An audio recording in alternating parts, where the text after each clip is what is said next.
He wants to make sure that.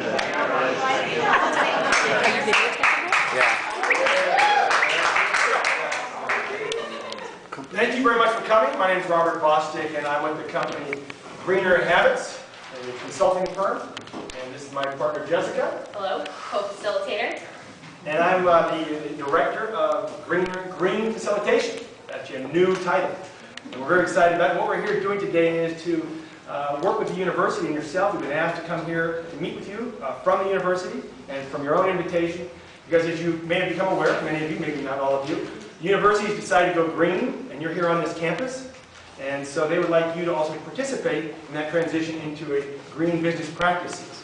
And a lot of people don't really know what green means. We've seen it out in society. We know it sounds like a good thing. It sounds like good for the planet, good for the future, but what does it mean? There's so many definitions. So we have narrowed down what we feel is the cleanest description of green.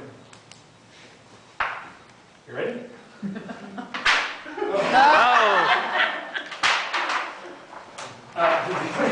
The cleanest definition of green is no waste. Excuse me, less waste. And so we're excited about that definition because we think it's easy to understand. And so what the first question I have for you is, how many people here who work in the organization have seen some waste?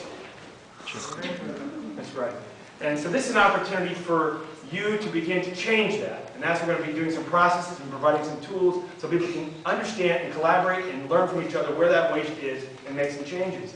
Now, personally, I don't know much about catering, although I have enjoyed your food here on campus. But so we're going to learn from you, and you're going to hopefully learn from these processes that we're going to talk about with Jessica. But mainly, I just want to say that we're all learning in this process about where the waste is, and hopefully we're going to reduce it.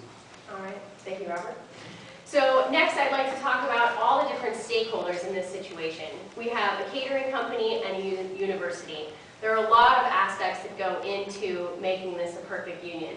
As you can see, we have the suppliers of the food, the employees who serve the food, grow the food, distribute the food, the catering company itself, the university, farmers, community, and all the students. So as you can see, that makes this situation extremely complex. Now, normally, each one of these groups functions in its own individual silo, and each one is rich with its own information, but they don't normally talk to each other. For instance, the farmer and the students don't usually hang out and talk to each other about what's going on. But we believe that a conversation amongst the key stakeholders is really the process that will lead to the most optimal results for this situation of catering at the university and greening the operations. So in order to do that, we are going to use a systemic tool called conversation mapping that Robert is going to explain. A conversation map, what's nice about what we do is it's not complicated, it's very participatory, and everybody gets to contribute and make a difference in moving the organization forward. So a conversation map is very simple. It's a table. There's about 8 people at a table, and there's paper out on the table, and everybody has a pen, and everybody gets some Post-its, and everybody starts to scribble down what areas they see possibility for reducing waste. And so you write it down, and put it on the table, and then as people begin to facilitators come around and help try to organize it so it has some theme, and we start to see some emerging patterns of where the real waste is and where some changes can be made that everybody will appreciate and everybody can feel a part of those positive changes. Right. So once we've uncovered those emergent themes from all the different stakeholders involved in the process, we can use those to formulate an action plan for the future. So here's an example of the conversation map. And then creating an action plan, we look at the capabilities that we have in our organizations currently and a timeline. This could be anywhere from 0 to 10 years. And what you want to do is look at the capabilities that you have now to see what you can do with the low-hanging fruit, things that you can take care of today, this week, next month, etc. And then you can look at capabilities that you would like to have and, develop an action plan for the long-term future. And then also, in my experience, one of the biggest obstacles to getting my work done is knowing exactly what I need and who I need it from. And sometimes, as you all know, that can take forever. So the easiest way is to map this out in what we like to call a conceptual model. And it shows the flow of information of who has what, who needs what, where can we give and take in order to make things happen. So in this situation, we have the supplier and the students talking to each other, figuring out what we need to implement this action plan now and later in the future. Yeah, so what's really exciting is that this is a pilot project. Your parent company, which has 10 additional facilities and sites throughout the country on universities, is looking to you to see what you come up and what systems and ideas you come up with.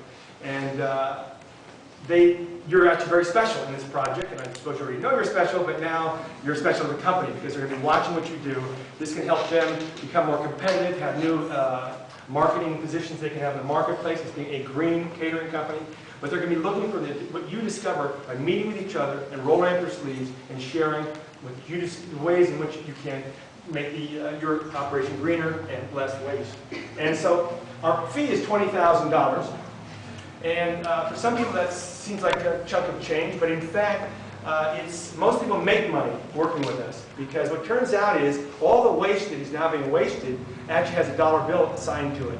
And whether it be waste that's being charged by the shipping companies or not, it all gets charged. And so that's usually people save 2 to 3 times that amount over a year or two on working with us. And so we want to end with a little clever slogan we came up with, which is, while you're cooking your greens, you will be, what's he saying here?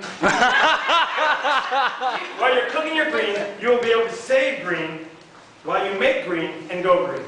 Thank you very much.